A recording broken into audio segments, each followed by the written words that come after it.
Monsieur le ministre, la parole est à Madame Caroline Janvier. Merci, Monsieur le Président. Monsieur le ministre, ma question porte sur le crédit d'impôt service à la personne.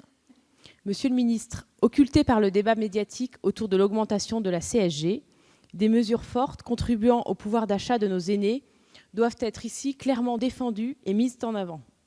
Aux côtés de l'augmentation du minimum vieillesse, qui prend effet ce mois-ci avec une augmentation de 30 € par mois pour atteindre 100 € d'ici 2020, les retraités peuvent dès cette année bénéficier du crédit d'impôt sur les services à la personne.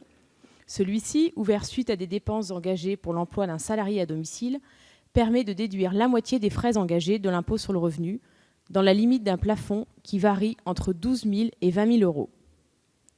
De même, il convient de souligner que puisqu'il permet de bénéficier d'un remboursement si le montant du crédit d'impôt est supérieur à celui de l'impôt à payer, les personnes non imposables peuvent aussi en bénéficier. Auparavant réservé aux seuls actifs, ce crédit est dès cette année ouvert à l'ensemble des contribuables. Monsieur le ministre, nous sommes à votre côté pour faire la pédagogie des réformes entreprises qui, au-delà des polémiques, améliorent le quotidien des Français les plus modestes et favorisent, ici, leur maintien à domicile. 1,3 million de ménages devraient ainsi pouvoir en bénéficier afin de faire baisser d'au moins 20 % la fraction des dépenses à leur charge. Cette mesure, dont le coût est évalué à 1 milliard d'euros pour l'État, concernera pour plus de la moitié des personnes âgées de plus de 80 ans. Monsieur le ministre, pouvez-vous nous communiquer des données précises quant aux bénéfices de ce crédit d'impôt? Je vous remercie. Merci Madame la députée. Monsieur le ministre, vous avez la parole pour répondre à Madame Janvier.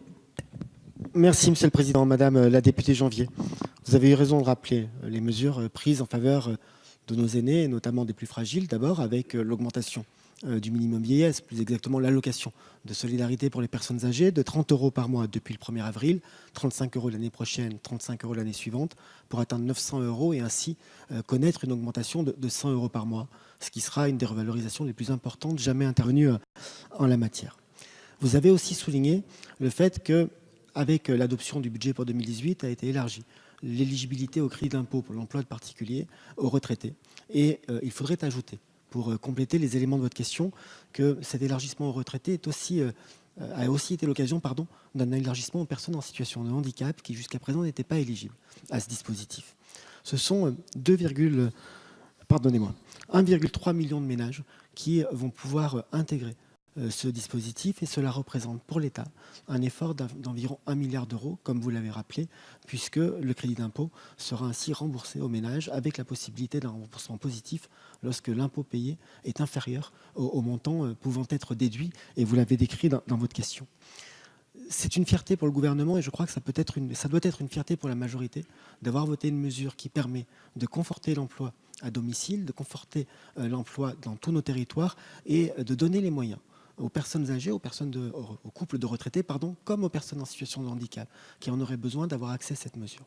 Il y a un élément qui nous permettra de perfectionner ce dispositif. Nous avons demandé à l'IGF et l'Inspection générale des finances de mener une étude, de mener une mission, pour voir dans quelle mesure l'attribution de ce crédit d'impôt pourrait être pardonnez-moi, parce que le terme est toujours compliqué, contemporanéisé avec le montant du crédit et des revenus perçus. L'objectif est simple, nous sommes dans une logique de mise en œuvre du prélèvement à la source avec une stricte contemporanéité de prélèvement de l'impôt et des revenus, et nous voulons faire la même chose pour le crédit d'impôt en matière d'emploi à domicile.